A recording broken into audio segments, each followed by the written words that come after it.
with over 140,000 distinct varieties. The diversity of rice in which you may have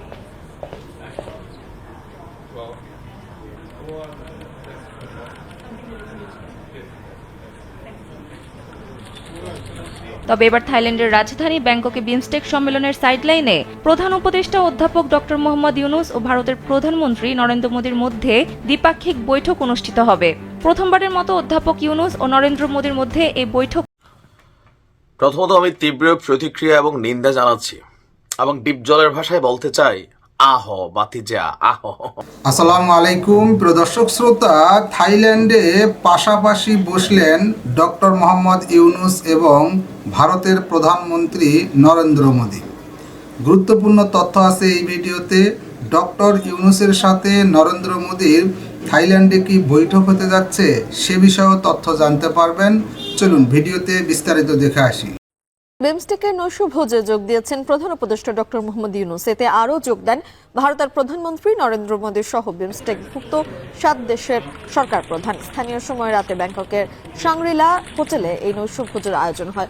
বিমস্টেকভুক্ত দেশগুলোর 7 নেতার মধ্যে বাংলাদেশ সরকারের প্রধান ডক্টর মোহাম্মদ ইউনূস এবং ভারতের প্রধানমন্ত্রী নরেন্দ্র মোদী পাশাপাশি বসেছেন। বঙ্গোপসাগরী দেশগুলোর মধ্যে অর্থনীতি সহ নানাবিধ সম্পর্ক গতিশীল করার ব্যাপারে এ সময় পারস্পরিক আলোচনা করেন বিমস্টেকের নেতারা।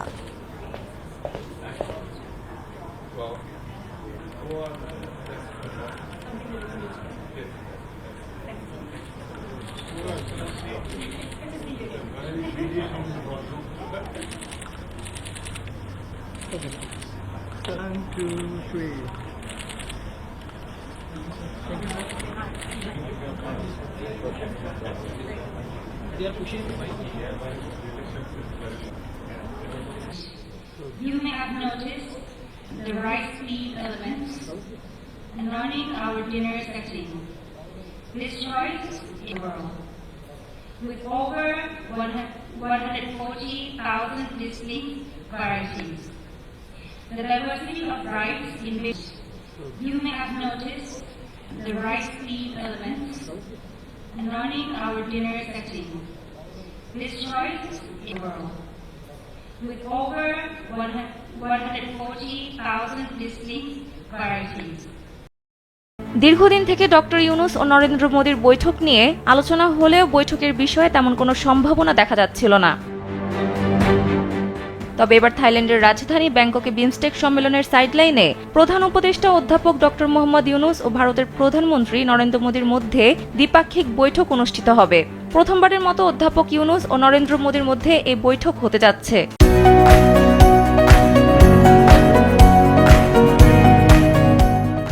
প্রধান উপদেষ্টার কার্যালয়ের একটি নির্ভরযোগ্য সূত্রের বরাত দিয়ে বুধবার এ তথ্য জানিয়েছে রাষ্ট্রীয় বার্তা সংস্থা বাসোস। প্রথমত আমি তীব্র প্রতিক্রিয়া এবং নিন্দা জানাচ্ছি এবং ডিপ জলের ভাষায় বলতে চাই, আহ বাতিজা আহ। মানে পুরো ইন্ডিয়া নিয়ে আসতে হবে।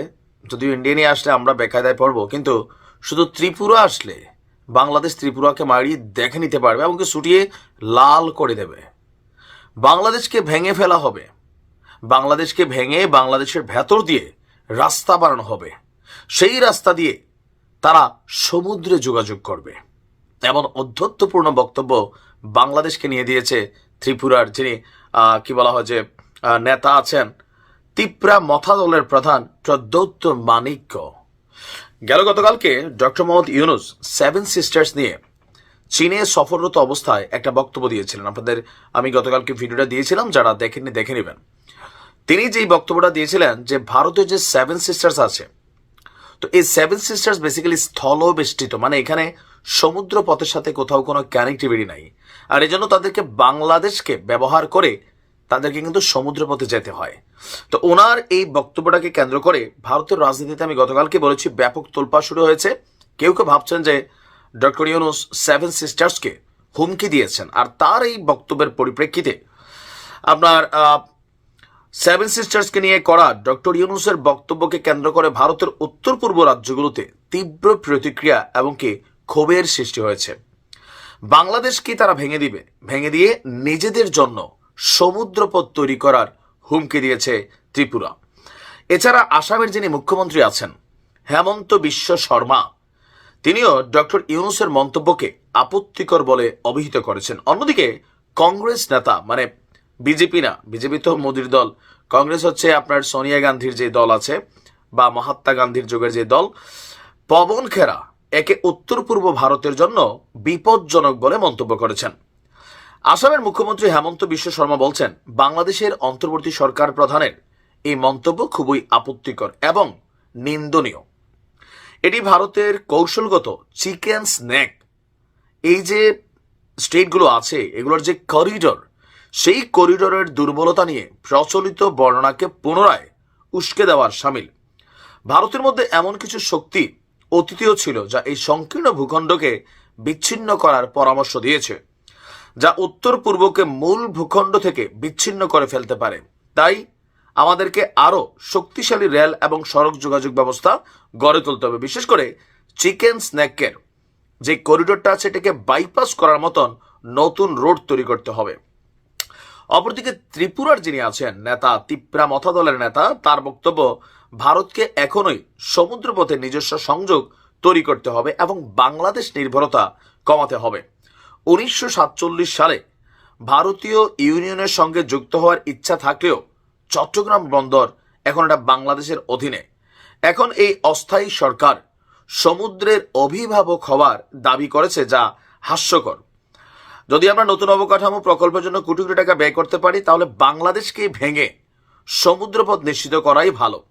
চট্টগ্রামের পাহাড়ি অঞ্চলে বসবাসরত ত্রিপুরী, গারো, খাসিয়া, চাকমা জনগোষ্ঠী নিজেদের ঐতিহ্যবাহী ভূমিতে অত্যন্ত কঠিন অবস্থায় আছে, আর এই সুযোগটা ব্যবহার করা উচিত এখন। অপরদিকে কংগ্রেস নেতা বলছে, বাংলাদেশ চীনকে আমন্ত্রণ জানিয়ে ভারতের বিরুদ্ধে একটি অবরোধ তৈরি করতে চাইছে। আমাদের পররাষ্ট্র নীতি এতটাই দুর্বল যে যার জন্মের জন্য আমরা অবদান রাখলাম সেই দেশই এখন আমাদেরকে ঘিরে ফেলার চেষ্টা করেছে।